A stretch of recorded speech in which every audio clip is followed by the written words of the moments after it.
Constantinople, the heart of the world, fell into a silence louder than any scream.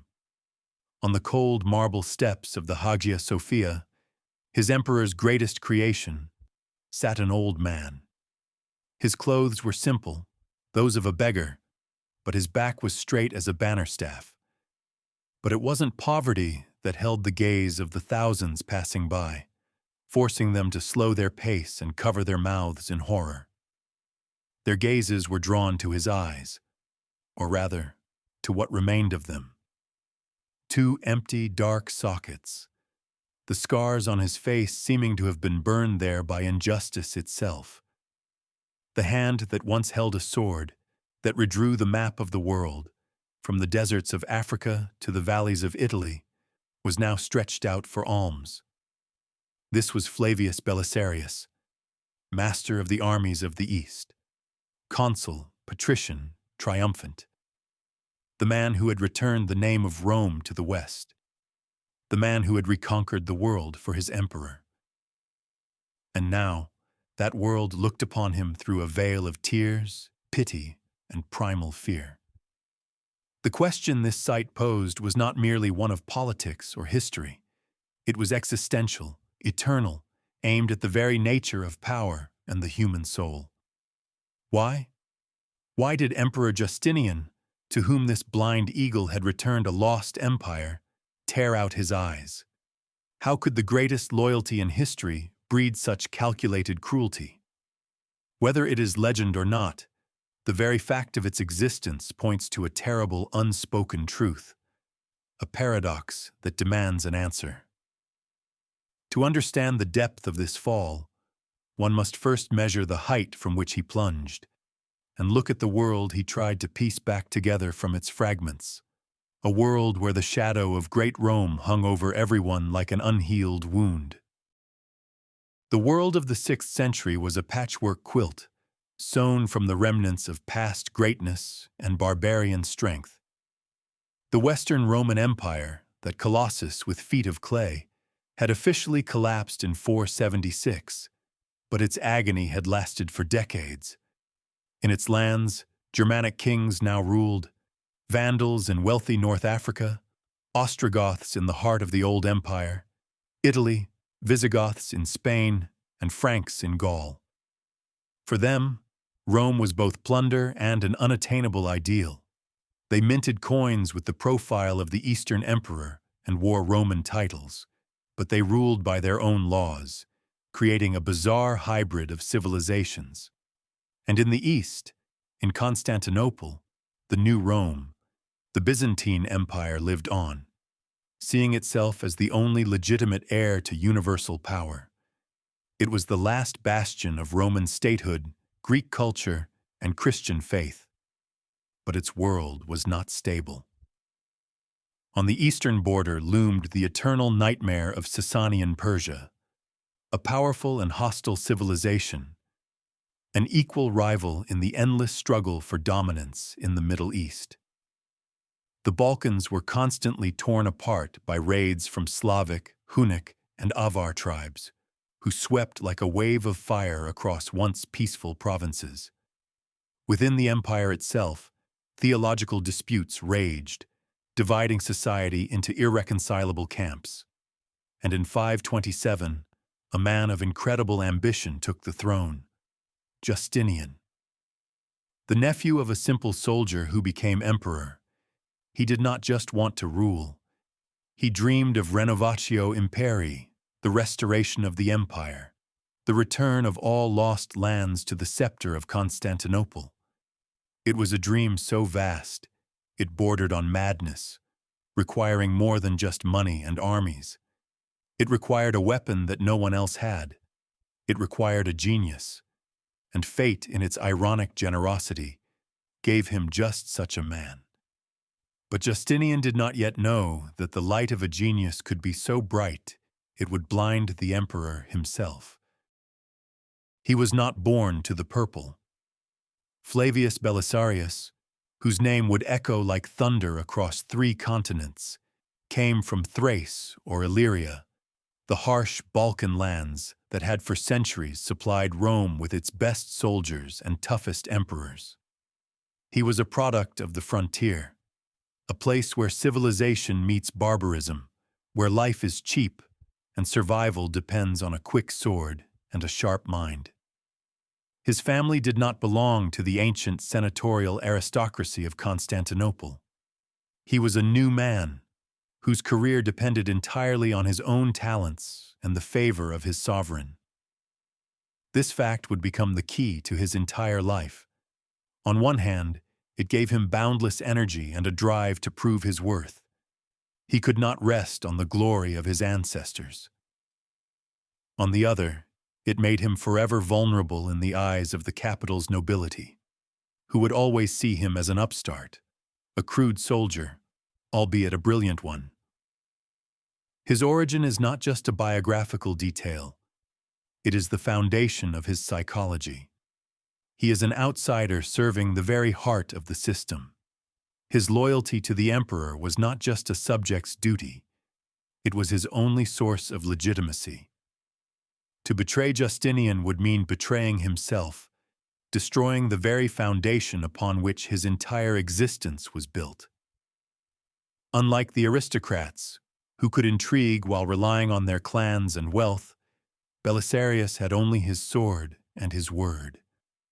And this absolute, unfiltered dependence created the unbending loyalty that so amazed and terrified his contemporaries, especially the emperor himself. Justinian had raised him from the dust, but he always remembered that this Thracian stone, which he had shaped into a perfect weapon, might prove too heavy for his own hand. Even his name, Flavius Belisarius, was not just a set of sounds, but a statement. Flavius was the name of Vespasian's dynasty, and later of Constantine the Great and Justinian himself. By taking this name, the young officer was explicitly placing himself in the great Roman tradition, declaring his commitment to the imperial idea. Ancient authors left us no prophecies of his birth, but his career itself seemed preordained. From a young age, he stood out among his peers not just for his physical strength and agility, which were normal for an Illyrian recruit, but for his astonishing speed of mind, his ability to instantly assess a complex, changing situation and make unconventional, daring decisions. He possessed a rare gift, the charisma of a commander. Soldiers saw him not just as an officer giving orders, but as a leader who shared their hardships, ate from the same pot, and fought in the front ranks. He was noticed by Justinian's uncle, Emperor Justin, and soon Belisarius became part of the future emperor's personal guard, the Hypaspistoi. This was not just an honorary position, it was a chance to be at the epicenter of power, to learn, to observe, to absorb the complex lessons of Byzantine politics. It was here, in the corridors of the sacred palace, that he saw how military force, diplomacy, theology, and personal ambition were woven into a single knot of imperial control. And it was here his unique bond with Justinian was forged. For Justinian, Belisarius was his project, his creation, the perfect tool to realize his grand plans. And for Belisarius, Justinian was more than a master. He was the embodiment of the empire itself, the living symbol of that Rome he had sworn to serve. The first sparks of this great flame were already igniting, and no one could yet predict that this fire would not only warm and expand the empire, but would ultimately scorch its own bearer to the bone. A general's greatness is defined not just by his victories, but by the instrument he uses to win them. Belisarius understood very early that the empire's standard legions, scattered in garrisons and burdened by bureaucracy, were unsuitable for the lightning wars he intended to wage. He needed not a hammer, but a scalpel, and so he created one. This scalpel was his bucellari, his personal guard, which was not just an elite unit, but a true family, forged by iron discipline and personal loyalty to their commander. These were not just soldiers, but professionals of the highest class, recruited from the best warriors from all corners of the world. Goths, Huns, Persians, Thracians. Their main strength was heavy cavalry, cataphracts, armored horsemen equally skilled with the lance, the sword, and critically, the composite bow. Belisarius forged them into a universal war machine, capable of deep raids, withstanding enemy cavalry charges, and showering the enemy with a cloud of arrows without engaging in close combat. He personally oversaw their training, introduced tactical innovations, and drilled complex maneuvers until they were automatic. These few thousand horsemen were an extension of his own will, his iron fist. Having such a private army, loyal not to the state but to him personally, was another factor that made him both indispensable and incredibly dangerous in the emperor's eyes. In the forge where this sword was made, the character of Belisarius himself was also shaped. He was demanding but fair, harsh but generous. The chronicles report that he paid his soldiers handsomely from his own funds and cared for the wounded and the families of the fallen. He created an aura of invincibility and fatherly care. And when the time came for the first true test, his blade was sharpened to a mirror finish, ready to strike a blow that would astound the world. The first blood, the first great test of his genius, came in 530 on the Persian border at the fortress of Dara. This was not just a battle, it was the poetry of war, a chess game played out on the scorched Mesopotamian plain. The Persian army under General Perozes massively outnumbered Belisarius's forces, by some estimates 40 or even 50,000 against 25,000 Byzantines. The Persians were confident of victory. Their general mockingly sent a message to Belisarius that he was preparing a bath for him in Dara. But Belisarius refused to play by their rules. Instead of waiting for an attack or charging head-on, he did the unthinkable. He ordered his men to dig a complex system of trenches in front of their positions. This was not just a ditch, but a tactical masterpiece. A central trench with two others angled forward, creating a kill zone. In the center, he placed his infantry.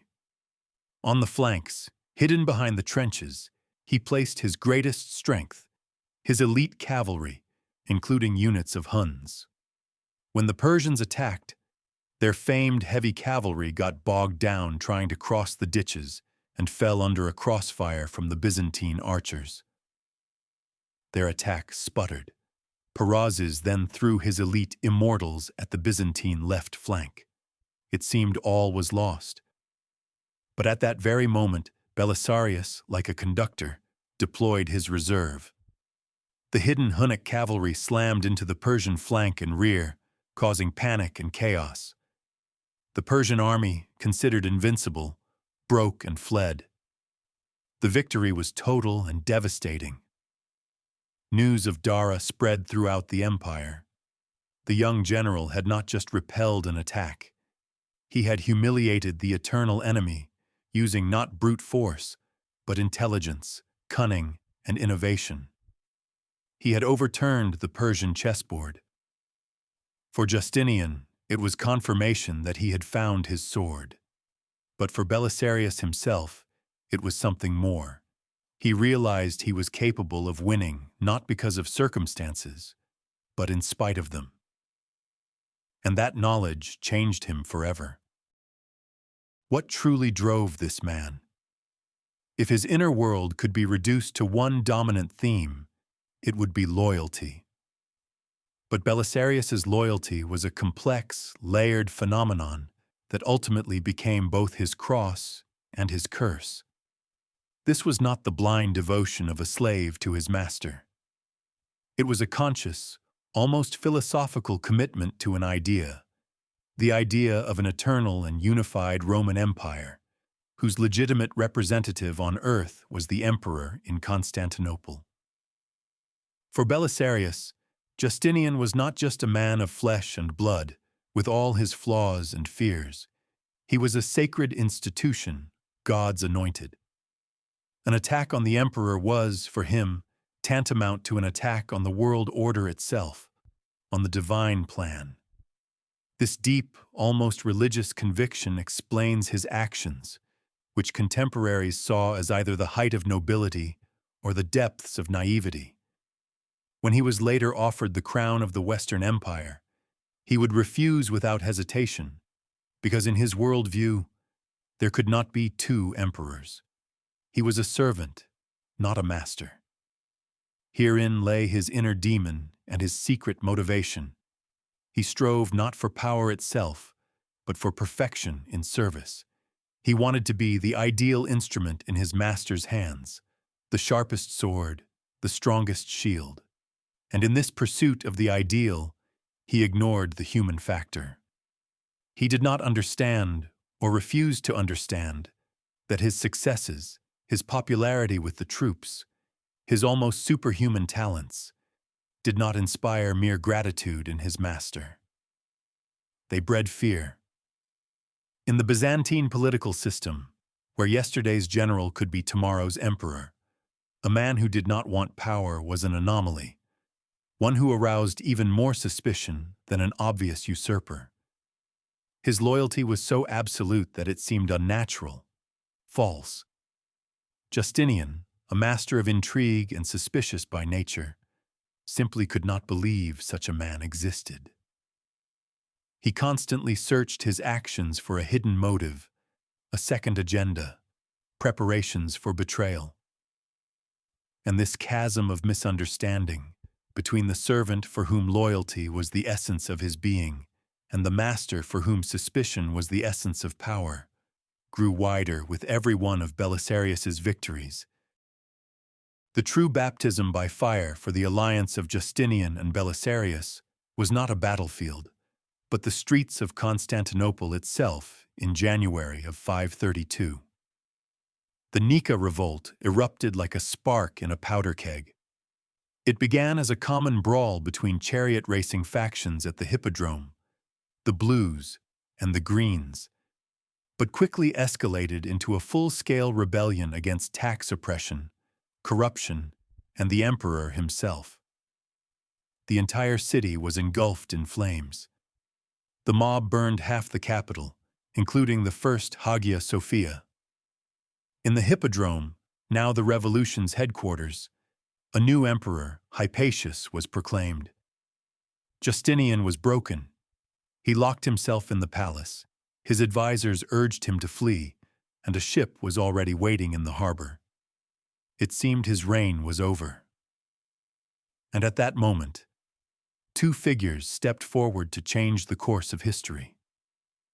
The first was Empress Theodora, a former actress, a woman of iron will, who delivered her famous speech that purple is the best shroud, declaring it was better to die an empress than to live in exile.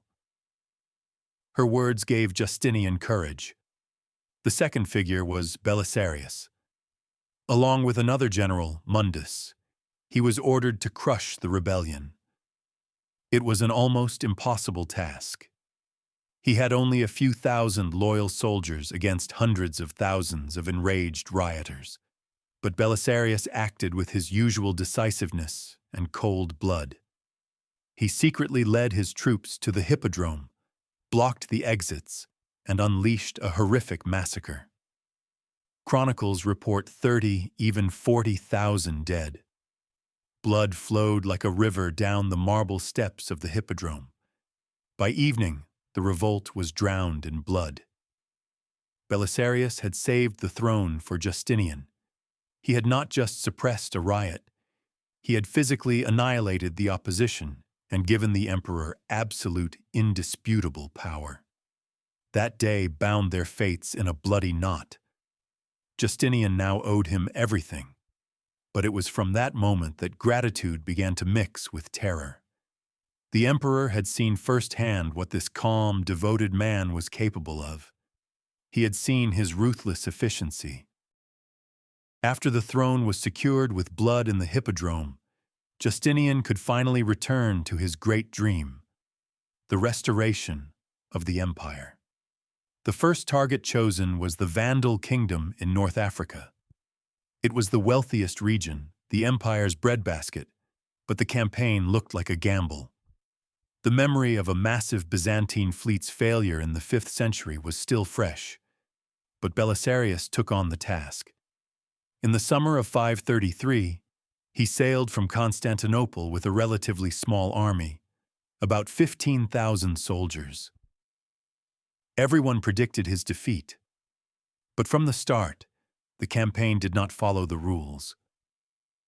Belisarius enforced iron discipline in the fleet, brutally punishing the slightest offense against the local population, to present himself not as a conqueror, but as a liberator from the Vandals' Arian heresy.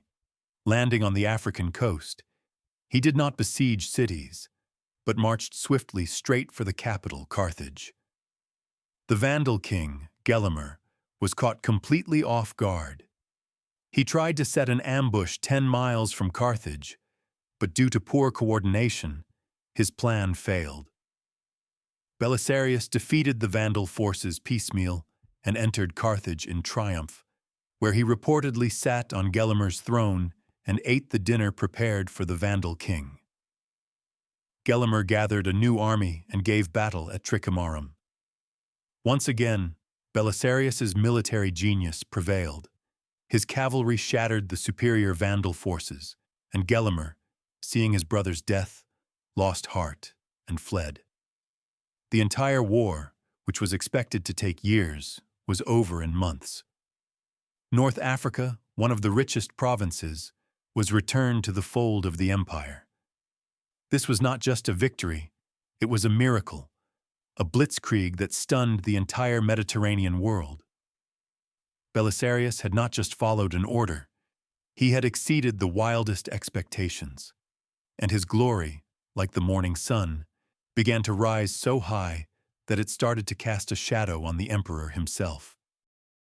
In the spring of 534, Belisarius returned to Constantinople, bringing with him the captive king Gelimer, the countless treasures of the Vandal rulers, and most importantly, an entire province. Justinian granted his general the right to a triumph. This was an event of extraordinary importance. Since the time of Augustus, triumphs had been the exclusive prerogative of the emperors. Belisarius became the first private citizen in over 500 years to be awarded this highest honor. And the spectacle stunned the capital to its core. Captured treasures were paraded through the streets, including, according to legend, the holy vessels from the temple in Jerusalem, once seized by the Romans and later by the Vandals. In the triumphal procession walked King Gelimer in chains, who, according to the historian Procopius, kept repeating the words from Ecclesiastes, "Vanity of vanities, all is vanity," and behind him walked Belisarius. He did not ride in a chariot like the ancient emperors, but walked modestly, showing his submission. But this fooled no one. The crowds roared with delight, chanting his name. They saw in him a new Scipio, a new Caesar. On that day, his popularity reached its zenith. He was a hero, a savior, a living god of war. And Justinian, sitting on his throne in the hippodrome and watching this scene, could not help but feel two emotions mixing in his soul: pride in the success of his project and a chilling fear. He saw the adoration with which the people looked at his general. He understood that this man now possessed not only military power, but immense moral authority. The triumph, which was meant to glorify the emperor, had, in fact, glorified his servant. The first seeds of suspicion and envy fell into Justinian's soul. He rewarded Belisarius handsomely, appointing him consul for the following year. But this day of triumph marked the beginning of the end of their trusting relationship. The general's glory had become dangerous. It was too bright, too loud, and it eclipsed the light of the throne itself. The next target in the program of Renovatio Imperii was Italy itself, the heart of the old empire, the cradle of Roman civilization, now under the rule of the Ostrogoths. This campaign, begun in 535, should have been the crown jewel of Belisarius's career, but it turned into a drawn-out, bloody, and exhausting nightmare that tested his genius, his loyalty, and his soul to their limits. He again started with a small army, no more than 7,000 or 8,000 men. Acting with his characteristic boldness, he quickly captured Sicily and then crossed to the mainland. He took Naples after a long and brutal siege, and then, almost without a fight, he entered Rome. The return of the Eternal City to imperial rule was an event of huge symbolic importance. It seemed victory was near. But the Goths were not the Vandals. They recovered from the initial shock, elected a new, energetic king, Vitiges, and gathered a huge army, by some accounts up to 150,000 men. This entire armada marched on Rome, where Belisarius had no more than 5,000 soldiers. The great siege of Rome began, lasting 1 year and 9 days. This was an epic drama, played out against the backdrop of ancient walls and aqueducts. Belisarius, trapped, transformed from an advancing conqueror to an unshakable defender. He was everywhere, leading sorties, inspecting posts, inspiring his exhausted soldiers and the starving citizens. His tactical genius was on full display. He turned the massive perimeter of the walls into a death trap for the Goths, using mobile units, ballistae, and his own unbending spirit. This campaign, which began as a triumphal march, had turned into a desperate struggle for survival. And it was in this struggle, far from Constantinople, that Belisarius's character was forged in the harshest fire. While back in Constantinople, intrigues were brewing that would strike him in the back. The siege of Rome became the quintessence of Belisarius's military art. This was not just a defense, but an active, grueling war of attrition against an enemy that outnumbered him dozens of times over.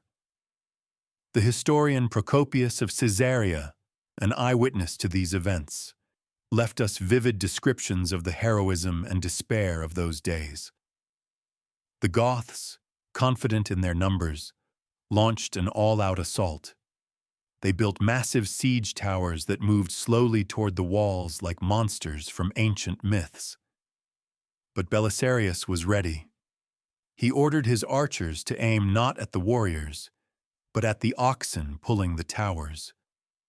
Deprived of their motive force, the machines stalled, becoming perfect targets.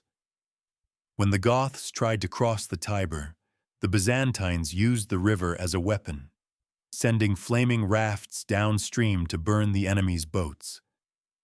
Belisarius personally participated in the fighting, and once, during a sortie, he was in such danger that his bodyguards had to literally shield him with their bodies from Gothic spears. But his main weapon was psychology. He constantly launched daring cavalry raids, attacking enemy foragers, destroying their camps, and creating a sense among the Goths that they themselves were the ones under siege. He turned defense into offense. After a year, having lost tens of thousands of warriors to hunger, disease, and constant attacks, the Goths were forced to lift the siege and retreat. It was an unbelievable victory of spirit over matter, of tactics over brute force. Belisarius, with a handful of soldiers, had held the Eternal City against an entire army. His fame reached the heavens, and every piece of news about these miracles that reached Constantinople caused Justinian an ever more complex mix of admiration and mortal dread. A man capable of this was capable of anything, and that was terrifying. It was at that very moment, when victory in Italy seemed close, that Justinian struck his first blow. Perhaps alarmed by the growing independence and glory of his general, the emperor sent reinforcements to Italy, but with them, a new commander. This was the eunuch Narses, a talented courtier and administrator with little military experience, but who enjoyed the emperor's complete trust. Officially, he was sent to help Belisarius, but in reality, his arrival split the army and the command. Narses brought with him imperial orders that often contradicted Belisarius's plans. A faction of officers, especially those envious of the commander-in-chief's fame, immediately sided with Narses. The army divided into two camps. This led to disaster. While the generals argued, the Goths launched a counter-offensive and captured the important city of Mediolanum, modern Milan, carrying out a brutal massacre. Belisarius was furious. He understood that the hand of Constantinople, which was supposed to be helping, was in fact hindering him, paralyzing his will, tying his hands. The shadow of the eunuch Narses fell over the entire Italian campaign. It was a classic Byzantine method of control: divide and conquer. Justinian, thousands of miles away, could not accept one man holding so much power and autonomy. He preferred to risk the success of the entire war rather than allow his general to become too powerful. Eventually, Narses was recalled, but the damage was done. Precious time had been lost, and the first serious crack had been driven into the relationship between the emperor and his general. Belisarius learned firsthand that his chief enemy was not in front of him with a Gothic sword, but behind him, in the opulent halls of the sacred palace. The climax of the Italian campaign, and perhaps of Belisarius's entire life, came in 540 in Ravenna, the impregnable capital of the Gothic kingdom, surrounded by marshes. Having cornered the remnants of the Gothic army and King Vitiges in this trap, Belisarius began the siege. And then, the exhausted and desperate Gothic nobles made him an offer that should have changed everything. They, who despised Justinian but admired Belisarius's military genius and nobility, offered him the title of Emperor of the West. They were ready to swear fealty to him and become his subjects, if he would agree to wear the purple and rule them from Rome or Ravenna. This was the ultimate temptation. The entire Western Roman Empire lay at his feet. He didn't even have to conquer it. They were offering it to him. Any other general in history would likely have seized the chance. But Belisarius was Belisarius. There was no room for betrayal in his soul. However, he was not only loyal, but cunning. He pretended to accept the offer. The Gothic nobles believed him, opened the gates of Ravenna, and surrendered the city without a fight. As soon as the Byzantine troops entered the capital, Belisarius announced that he was merely the faithful servant of Emperor Justinian and would never dream of treason. He arrested Vitiges and seized the Gothic treasury. From a tactical standpoint, it was a brilliant move, avoiding a bloody assault. But politically, it was a catastrophe. Rumors reached Constantinople, not of his loyalty, but of the offer itself. Justinian did not hear that his general had refused a crown. He heard that his general had been offered a crown. In the paranoid atmosphere of the Byzantine court, that was enough. This fatal act of absolute loyalty was perceived as proof of the highest disloyalty.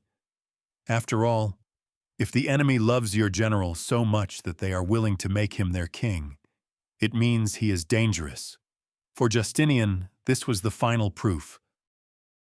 Immediately after the fall of Ravenna, at the very moment of his triumph, Belisarius received an order to return to Constantinople at once. The official pretext was the need for his presence on the Persian front, where hostilities had resumed. But everyone understood the real reason.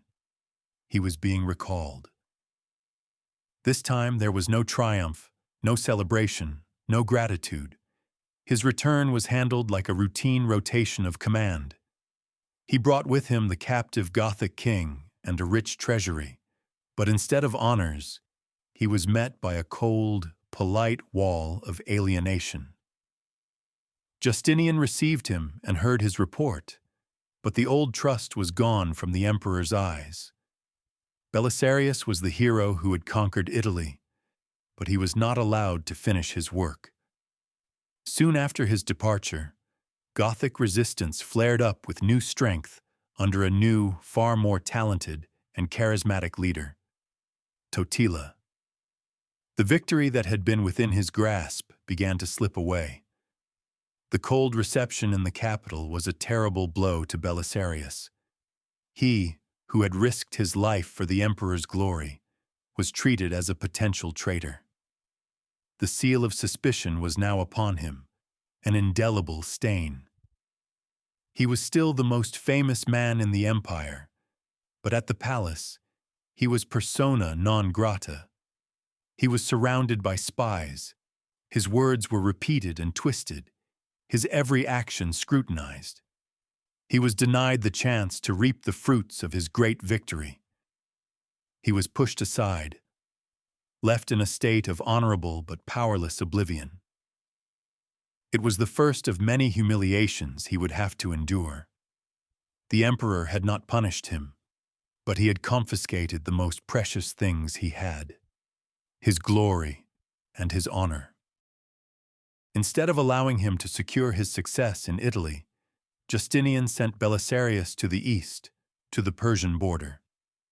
This was not an open disgrace, but rather a form of honorable exile. The Persian front was important, but it was a secondary theater of war compared to the grand project of restoring the West.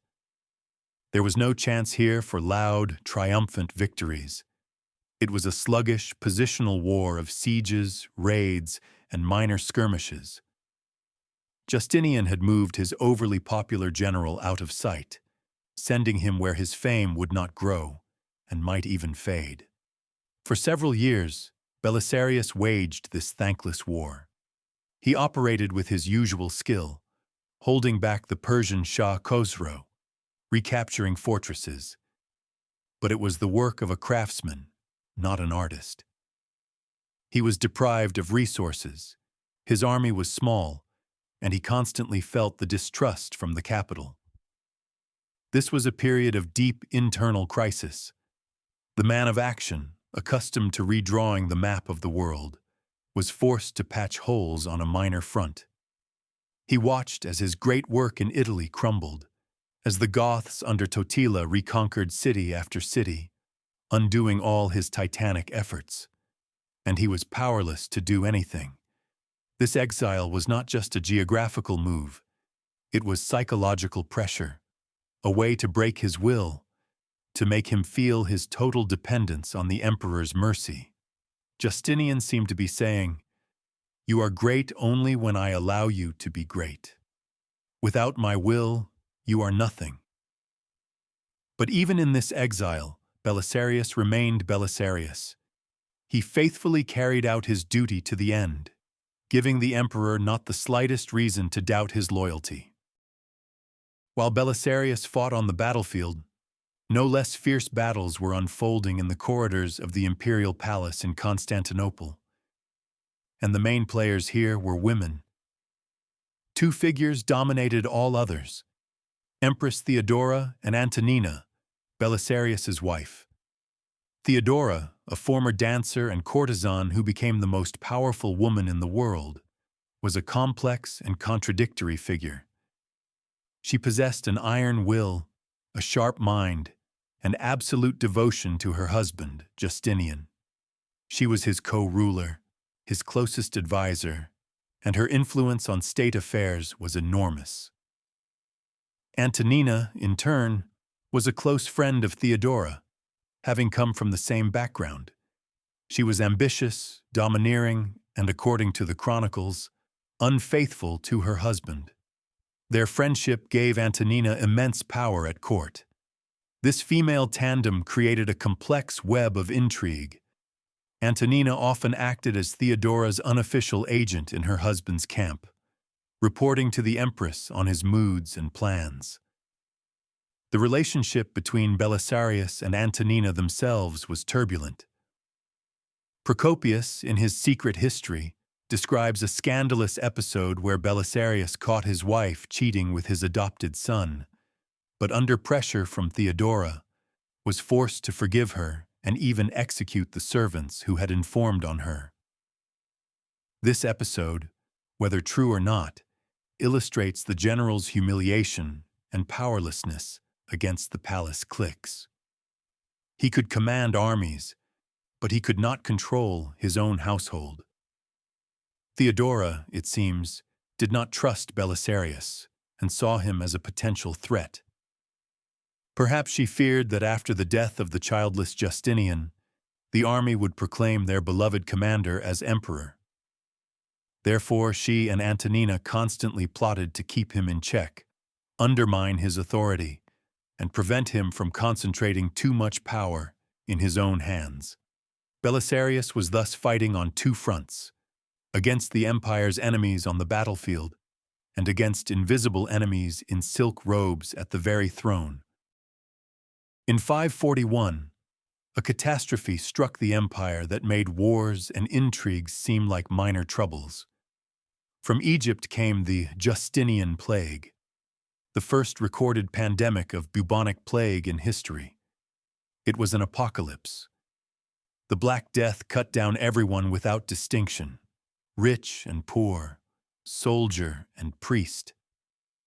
According to Procopius, at the height of the epidemic, up to 10,000 people were dying per day in Constantinople. They couldn't bury the bodies fast enough. They were dumped in towers or simply left in the streets. Cities emptied, trade stopped, agriculture collapsed. The empire, straining all its resources to wage wars of conquest, was bled dry. Justinian himself fell ill and was near death. At that moment, when it seemed the emperor was about to die, courtiers and generals, including Belisarius, who was in the east, began to discuss the succession. This was a natural precaution to avoid civil war, but Justinian, against all odds, survived. And when he returned to power, he was immediately informed of these conversations. In his mind, sickened by plague and suspicion, these discussions looked like a conspiracy. He was especially enraged by rumors that Belisarius and another general, Buza, had declared they would not accept an emperor chosen in Constantinople without the army's consent. This was interpreted as a direct threat. Theodora, who hated Belisarius, used this moment to strike. Belisarius was once again recalled from the front, stripped of his command, and part of his vast fortune was confiscated and given to the Empress. The plague had not only killed millions and shattered the empire's economy. It had poisoned the emperor's soul, amplifying his paranoia to its limit and making him even more susceptible to the whispers of schemers. Humiliated and partially stripped of his property, Belisarius was nonetheless not executed. Justinian still needed him. The situation in Italy had become catastrophic. The Gothic king Totila, a brilliant general and skilled politician, had reconquered almost the entire peninsula. He didn't just defeat Byzantine garrisons. He pursued populist policies, freeing slaves and winning over the local population. Rome changed hands several times. In 544, Justinian, his heart heavy, was forced to turn once again to the only man who could save the situation. He reappointed Belisarius as commander in Italy, but this was a return to hell. The emperor, still distrusting him, gave him neither enough soldiers nor money. This was a mission doomed to failure. Belisarius arrived in Italy to find only the pathetic, demoralized remnants of his former army. The soldiers hadn't been paid in years and were deserting in droves. For 4 agonizing years, from 544 to 548, he waged a hopeless struggle. He tried to hire soldiers with his own money, mortgaging his property, but it wasn't enough. He was a shadow of his former self, forced to fight a guerrilla war in the very places where he had once won triumphal victories. He was fighting the ghosts of his past, a new and brilliant Gothic king, and above all, the constant sabotage and indifference of his own government. This was not war, but an agony. He wrote desperate letters to Justinian, begging for reinforcements, but his pleas went unanswered. It was as if the emperor had deliberately placed him in an impossible situation to finally humiliate him and prove that, without the emperor's will, his genius was worthless. In 548, after 4 years of fruitless effort, Belisarius himself asked to be relieved. He was broken. He understood that he would never be allowed to win. Justinian granted his request, and in this lay the final humiliation. Immediately after recalling Belisarius, the emperor assembled a new, massive, and superbly equipped army. But at its head, he placed not Belisarius, but his old rival, the eunuch Narses. It was Narses who was given the resources Belisarius had been denied for years. With everything he needed, Narses invaded Italy, crushed the Goths in a decisive battle, killed Totila, and ultimately completed the conquest of the peninsula.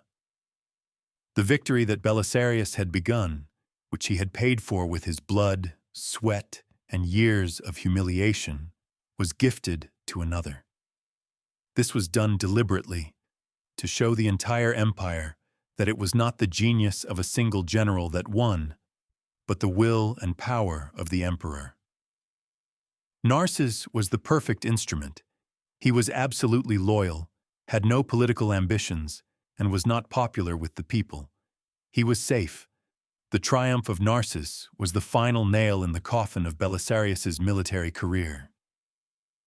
Historical justice had been trampled. The man who had twice tried to conquer Italy with only a handful of soldiers was cast into the shadows, while the laurels of victory went to a courtier. For Belisarius, it was a bitter lesson on the nature of power. It does not tolerate heroes who become larger than symbols. It uses them and then discards them, so their glory casts no shadow on the throne. Returning to Constantinople, Belisarius began a new life: retirement. He settled in his luxurious palace, surrounded by the remnants of his former wealth. He was about 50 years old, the prime of life for a statesman, but for him it was all over. He received no more military appointments. His name no longer thundered on the battlefields. He became a living monument to himself. These years of silence were, perhaps, his most difficult trial. He was a lion locked in a golden cage. Every day he watched as others ruled the empire, as others took credit for his victories, as his legacy was rewritten before his very eyes. But he behaved with impeccable dignity. He did not participate in conspiracies. He did not voice discontent. He led a quiet and secluded life. But even this did not save him from suspicion. Justinian, whose age and illness made him ever more paranoid, never took his eyes off him. Belisarius's palace was, without a doubt, filled with spies. Every guest, every word spoken, became the subject of reports and analysis. The emperor could not forgive him. He could not forgive his genius, his glory, his popularity. He could not forgive the fact that he, Justinian, was indebted to him. It was a quiet, cold war between the aging autocrat and his aging hero. Belisarius was too great to be ignored and too dangerous to be trusted, and he simply waited for fate or the emperor's paranoia to strike the final, decisive blow. But fate had one last, final act of heroism in store for him. In 559, when Belisarius was nearly 60, a new threat fell upon Constantinople. Hordes of Kutrigers, a Hunnic tribe, crossed the frozen Danube and, meeting no resistance, poured into the Balkans. They split their forces, and one detachment, led by Khan Zabergan, approached the very walls of Constantinople. Panic erupted in the capital. The regular army was far away on the frontiers. The city was defended only by a few palace guards. Justinian, now in his 70s, was lost. And then everyone remembered the old lion slumbering in his cage. The emperor summoned Belisarius and pleaded with him to save the city. And Belisarius, forgetting all the insults and humiliations, answered the call. He was given no army, no equipment. He was given only 300 veterans from his old guard, as gray-haired as he was, and a mob of hastily armed citizens and peasants. But he didn't need an army. He had his mind. He set an ambush. Using cunning, he created the illusion of a large army, raising clouds of dust and ordering the peasants to beat sticks against their shields, mimicking the sound of battle. The Kutrigers, who vastly outnumbered his small force, fell into the trap. At the decisive moment, Belisarius's 300 veterans struck their flank. Panic set in. The barbarians, believing they were surrounded by a huge Byzantine army, broke and fled. The threat was eliminated.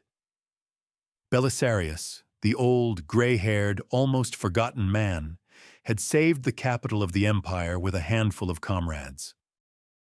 When Belisarius returned to the city after his last victory, he was met by a jubilant populace. The people poured into the streets to welcome their savior. In their eyes, he was once again the hero who had conquered kingdoms and brought captive kings to the capital. This spontaneous, sincere demonstration of public love was fatal for him. For the paranoid Justinian, this was the last straw. He did not see the salvation of his capital. He saw yet another proof of the incredible popularity of the man he feared most in all the world. He saw that even after years of oblivion, the people still loved Belisarius more than they loved him. The envy that had smoldered in his soul for decades flared up with a new, consuming force. Instead of gratitude, Belisarius received a new wave of coldness and suspicion. This final triumph did not win him back the emperor's favor. On the contrary, it definitively convinced Justinian that this man was too dangerous to live. All that was needed was a pretext to get rid of him, once and for all. And the pretext was not long in coming. The Byzantine court was a nest of vipers, and there was always someone ready to strike for their own gain. The glory of the gray-haired hero who saved the city had become his death sentence. In 562, another conspiracy against Justinian's life was uncovered in the palace. Several courtiers were arrested and tortured, and under torture, they, of course, confessed and named their high-ranking patrons. Among the other names, the name of Belisarius was spoken. We will never know how true this accusation was. Most modern historians agree it was fabricated. Belisarius had proven his loyalty his entire life, and participating in a conspiracy at the age of over 60 seems highly unlikely. More likely, his enemies at court, seeing how his latest victory had once again elevated him in the people's eyes, decided to use the opportunity to finally destroy him. They slipped his name into the list of conspirators, knowing the old and paranoid emperor would eagerly seize this long-awaited pretext for a takedown. The web of lies was skillfully woven. Witnesses were found. Testimonies were given. For Justinian, this was a gift from fate. He no longer had to suffer from envy and suspicion. He now had a formal legal reason to crush the man whose shadow had haunted him for so long. He had been given the right to judge his hero. The trial of Belisarius was a brief and pathetic formality. He was not tried, he was condemned. The greatest general of his time, the man who had returned Africa and Italy to the empire, stood before a tribunal composed of his former subordinates and rivals. He was found guilty of high treason. The sentence was harsh, but Justinian, perhaps not daring to execute such a famous man, subjected him to a civil death instead. Belisarius was stripped of all his ranks and titles. His vast fortune, his palaces, his lands, everything he had earned over decades of service, was confiscated. He was placed under house arrest, a prisoner in his own home. This was the fall of a titan. For a man of honor like Belisarius, this was worse than death. His name was disgraced, his glory confiscated and trampled. He was reduced to a nonentity. The emperor had finally achieved his goal. He had destroyed his rival without spilling a single drop of his blood. He had broken his spirit, erased him from history. A few months later, in 563, Justinian, perhaps realizing the injustice or simply having satisfied his vengeance, pardoned Belisarius and returned a portion of his property. But it no longer mattered. The blow had been struck. The man was broken. And it is from this historical tapestry, the real trial, the disgrace, and the subsequent pardon, that the great and terrible legend was born. The legend of the blind Belisarius, begging for alms on the church steps. Historical sources, notably Procopius, say nothing of his blinding. It most likely never happened. But the myth, as is so often the case, proved truer than the fact. The public, stunned by the fall of their idol, could not be satisfied with the prosaic explanation of house arrest and confiscated property. A tragedy of this magnitude required a fitting symbol, and that symbol was blinding. It was the perfect metaphor. The emperor, to whom Belisarius had opened his eyes to a new, vast world of a restored empire, had in return torn out his general's own eyes. Power, blinded by envy and fear, had physically blinded its most clear-sighted servant. This legend, which first appeared in sources several centuries later, became a powerful artistic image, a condemnation of tyranny and ingratitude. It transformed the historical figure of Belisarius into an eternal archetype of the tragic hero, a martyr to loyalty. And it doesn't matter if he ever actually sat on those steps, holding out his hand for charity. What matters is that this image became the ultimate expression of the moral and psychological truth behind his story. The legend of his blinding became Belisarius's final, posthumous triumph, forever branding Justinian as an ungrateful tyrant and capturing for eternity the central paradox of their relationship. Flavius Belisarius died in March of 565. He died in his bed, in his home, officially pardoned and rehabilitated. But everyone understood that he had actually been killed 2 years earlier at that shameful show trial. His death was quiet and almost unnoticed. A few months later, in November of that same year, his master, Emperor Justinian, also died. He passed away at the advanced age of 83, leaving behind an empire expanded to a size unseen since Theodosius and the greatest cathedral in Christendom, the Hagia Sophia. Their deaths, one after the other, symbolically drew a line under an entire era. It was the twilight of the Titans. With them, the dream of renovatio imperii also faded into the past. It turned out that Belisarius's conquests were as brilliant as they were fleeting. The vast territories, reconquered at the cost of incredible strain and rivers of blood, were lost within a few decades of Justinian's death. Italy was conquered by the Lombards, Africa by the Arabs. The empire, exhausted by plague and endless wars, could not hold on to what the genius of one man had returned to it. The final chords of the Roman dream faded away. History had shown that time cannot be turned back. Belisarius had tried to reassemble a broken vase, and for a moment, he had succeeded. But the glued-together shards could not withstand the pressures of a new age. His tragedy was also the tragedy of the empire. Colossal efforts had led only to a temporary, illusory success. Belisarius's legacy proved to be as paradoxical as his life. From a military strategic perspective, his conquests were ephemeral and ultimately exhausted the empire, perhaps even accelerating its subsequent decline. But his legacy lies not in geopolitics, but in the realm of the human spirit and military history. He remains for all time one of the greatest commanders who ever lived, standing alongside Alexander, Hannibal, and Napoleon.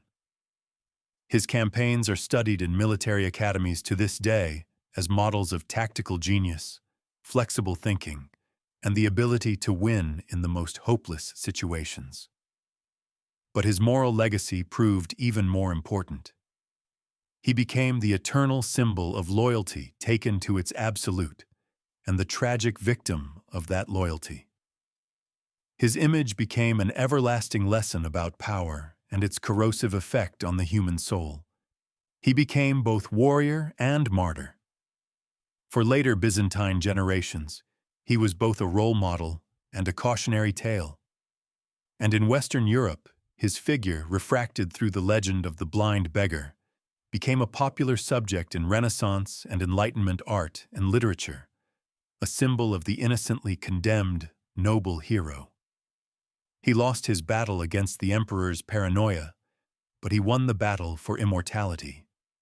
His name is remembered not because of, but in spite of, Justinian's efforts to erase him from history. And so, we return to the main question, burned onto the face of the blind hero. Why? Why did Justinian destroy the man who gave him an empire? The answer cannot be simple. It lies in a complex knot of human psychology and the nature of absolute power. It was not a single act of madness, but the logical conclusion of a drama that had played out over decades. First, it was fear. Justinian, not a military man himself, was terrified of a general who was popular with the army and who could, at any moment, lead his legions on Constantinople. Every one of Belisarius's triumphs only intensified this fear. Second, it was envy. Justinian was a man of incredible vanity. He wanted to go down in history as the Great. But he understood that behind all his great deeds stood the shadow of his general. Belisarius's glory was unbearably bright, and it burned the emperor. To be the only star in the sky, he had to extinguish the other. Third, it was the psychology of the debtor. Justinian owed Belisarius everything: his throne during the Nika riots, his conquests, his place in history. And this sense of debt was humiliating to him. By destroying his benefactor, he symbolically destroyed his own debt, proving to himself and the world that he owed him nothing. Finally, it was the very nature of autocracy. Absolute power cannot tolerate anyone of equal stature nearby. It demands complete, undivided adoration. Belisarius was too great, too noble, too loved. His loyalty was so perfect it seemed like a challenge. The blinding of Belisarius, whether real or mythical, was a symbolic act of tyranny that cannot accept the existence of an independent source of light and glory. Justinian blinded him because he could not bear the sight of a man who was better than he was. Ultimately, the story of Belisarius and Justinian transcends the 6th century. It becomes a universal parable about the tragic relationship between genius and power, service and ingratitude. It asks the eternal, uncomfortable question: what is more dangerous for a ruler, the betrayal of an obvious enemy, or the absolute loyalty of a friend who is too talented? A traitor can be executed, and it will be seen as justice. But what do you do with someone whose loyalty and achievements are so great that they make you their eternal debtor? The story of Belisarius shows that such loyalty can inspire even greater fear and hatred than open treason. It challenges the very foundation of power by revealing its dependence on the talent of its servant. This is a story about the Creator and his creation, which became too perfect, about the king and his champion, who became too strong. Belisarius remained true to his idea of Rome and to his emperor until the very end. He passed through every trial, his honor intact.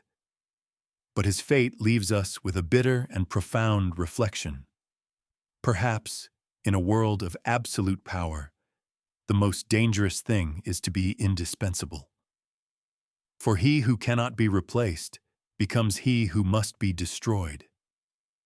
And gazing into the empty sockets of the last great Roman, we see not only the tragedy of one man, but the eternal drama of all human civilization.